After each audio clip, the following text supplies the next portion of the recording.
In this video I will show you how you can water small plants like these ones with a simple device that you have in your home. This device is nothing more than a plastic bottle and a needle and a lighter. This is all you need really, and small pliers actually also. So you can make a small sprinkler device. You don't no need to buy any expensive fancy sprinklers, but you can get them if you want. I will put links in the description. But all you really need to do is get a needle like this and a lighter, and you make the needle hot.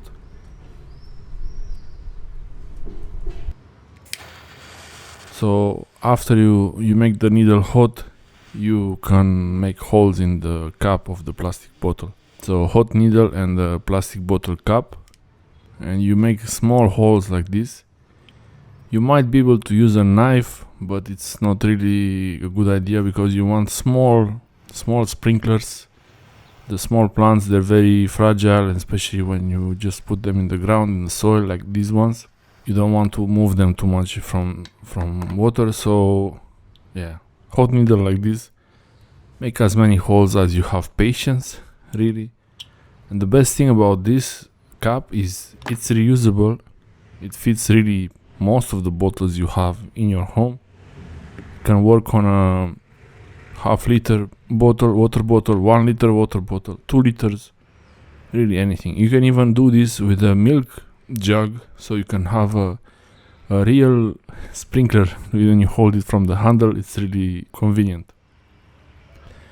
Now I just fill the water bottle with water, put the cap on and turn it upside down. And there you go, this is the sprinkler, DIY sprinkler, homemade. You can use this to give a lot of water to the plants, or you can use it to sprinkle a bit of water on the leaves to refresh the plants in the evening after a long hot day. Usually it's nice to sprinkle a little bit, especially on small plants like these herbs. We have a few herbs, oregano, thyme, and few small flowers, and this is very convenient to sprinkle them a bit with water to clean them also. Thanks for watching. I hope this video is helpful, and let me know in the comment section below what herbs you have on your balcony or on your veranda, and if you eat them or you just have them for a show.